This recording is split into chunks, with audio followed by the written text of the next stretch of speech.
आता आपण सगळ्यात पहिला क्लिपने हेअर पार्टिशन करून घेऊया. आपण हेअर वॉश तर करून घेतलेला आहे. आता आपण क्रीम अप्लाय करूया. हेअर स्पाची जी क्रीम असते ना ती आपण स्काल्फला लावू शकतो. स्काल्फला लावल्याने काहीही साईड इफेक्ट होत नाही. हे बघ, हे अशा प्रकारे मल्सिफिकेशन करायचं आहे. वरून खाली, वरून खाली, वरून खाली. कळतंय?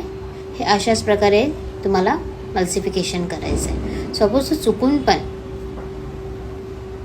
खालून वर जातेस तर ते क्युटिकल केसांचे तुटून जातात.